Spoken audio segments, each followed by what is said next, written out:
Today, no magic, no moralizing.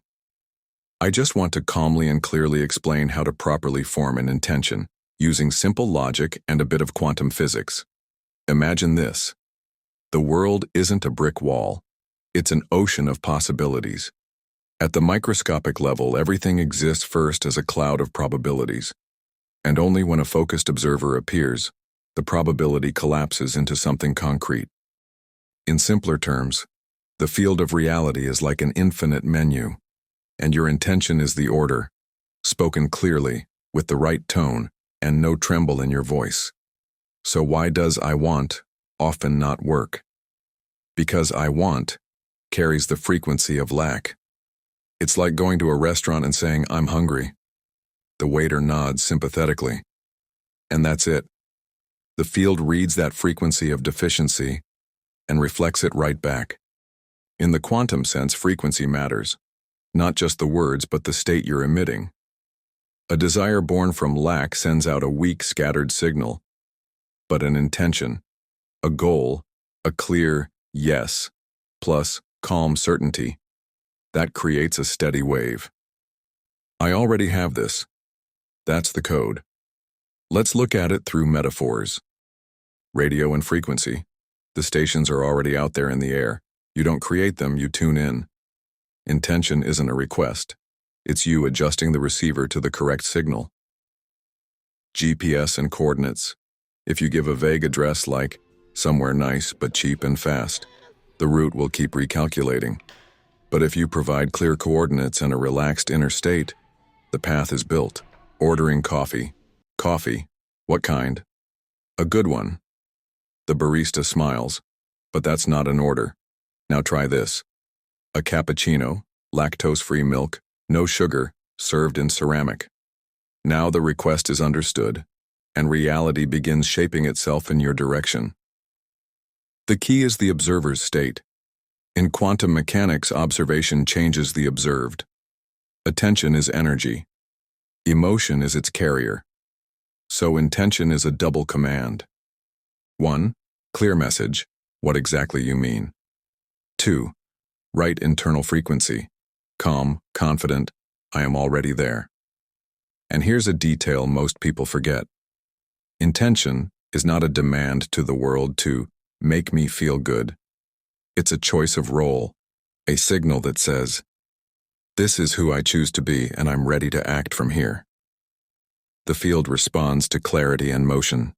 If your signal is, I am someone who cares for my body and lives with joy and movement, that will shape your environment, people, and events in a completely different way. Then, I want to lose weight fast before summer. Test any intention with just 3 questions. 1. Do I clearly know what I want?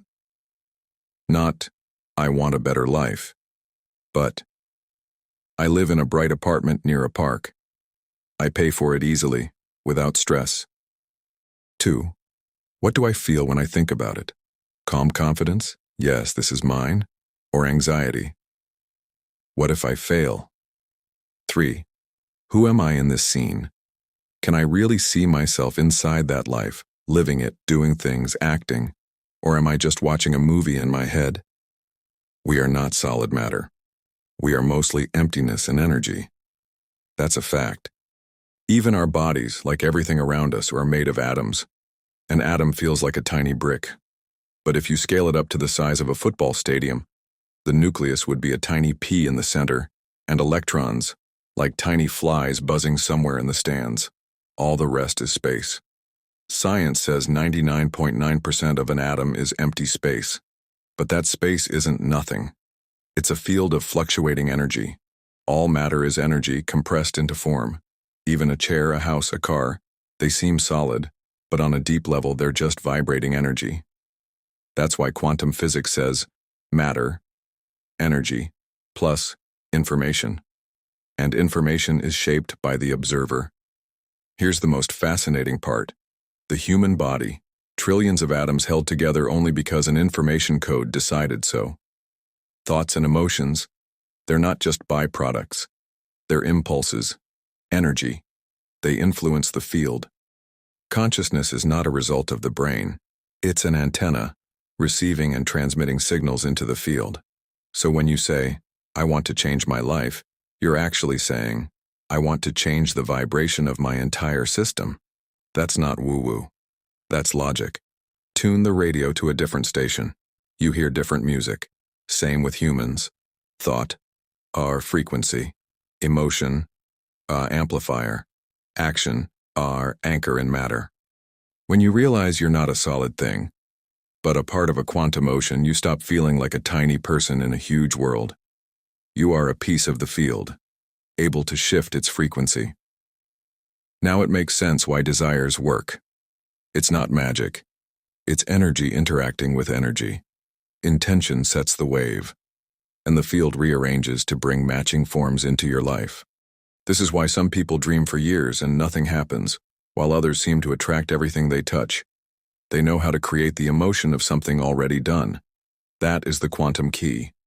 We don't shift the field with requests. We shift it with our internal state.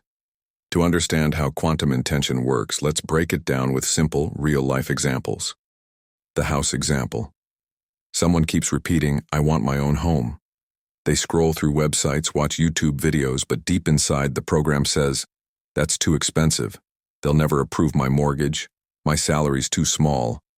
Their thoughts and emotions contradict their words, so they stay exactly where they are. But the moment they change the phrasing to, I choose to live in my own home, and begin playing with the picture, imagining themselves opening the door, smelling fresh wood, seeing their mug sitting on the kitchen counter, the field begins to shift. Suddenly, opportunities appear. A friend is selling a plot of land. A job offer comes with a pay raise. A bank announces a new program that fits perfectly. None of this is random. It's a reflection of their new state. The car example. Another person dreams of a new car but keeps saying, I want it, but maybe it's not for me.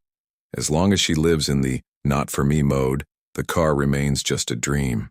But when she starts saying, I choose a new car, I already see myself in it. Feeling the drive, hearing the music, sensing the freedom, the situation begins to shift.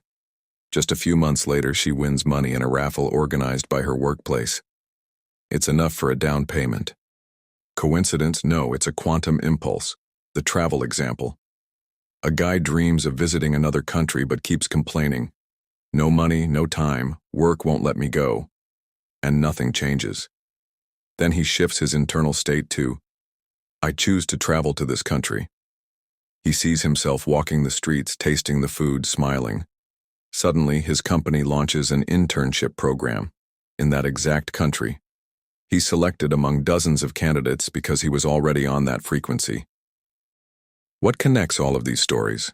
They stopped living in I want and shifted into I choose. The field is like a mirror. It doesn't care if your reality is real or just imagined. If you feel it's already yours, it starts arranging events around you. And here's the main lesson. The lighter and more joyful your intention feels, the faster it materializes. Now, let me give you a simple but powerful practice. It won't take long, but its essence is to capture the moment of choice. Step 1. Sit comfortably and close your eyes. Take a deep breath in and out. Feel your body. Feel the chair beneath you. Feel the earth holding you. This is important. You're already connected to the source. And step 2. Imagine an empty space. Dark, endless. No past, no future, only now. That's the field. It's always near you. It's waiting for your choice. Step 3. Bring your desire to mind, whether it's a house, a car, a trip, or simply a sense of peace. Don't imagine it as a dream. Imagine it as a fact, something that already exists. Step 4. Feel the details. If it's a house, the smell of wood, coffee in your kitchen. If it's a car, the wheel in your hands, the sound of the road. If it's travel, the wind on your face, the sound of the city. The key is not just to see, but to feel. Step 5. Say to yourself, I choose this. Not I hope, not please let it happen, just I choose. This is the key moment. You're not begging. You're not waiting. You're declaring your choice to the universe. Step 6. Smile and let go. This is the hardest part. Don't cling to the image, just smile and trust. The field will start organizing everything, not through force, but through ease. Because the secret is this: the process is activated not by effort, but by lightness. When you enter the joy of choice and gratitude for what already is, the quantum impulse shifts your reality instantly. And remember, reality doesn't respond to words, it responds to your state. If, deep down, you're calm and confident, if you truly know it's already done, then that is your new world. We've now moved through understanding. Everything is energy. We are quantum beings. Every choice creates a new world. Intention is not a desire. It's not a request. It's a firm declaration. I choose. So remember this simple truth. Your life is a book, and the pen is in your hands. No one else writes your story. Not the news, not other people's opinions, not circumstances. All of that, just background. The script is always written by you. And when you step into gratitude, into lightness, when you replace I want with I choose, then reality has no other option but to bend around your choice. Because that's how the matrix works. It resonates with your inner state. So from this day on, stop asking, will my dream come true? And start saying, it's already done. I am the creator. And act from that state. Thank you for being here with me. I wish you clarity, ease, and the power of choice. See you in the next video. Take care.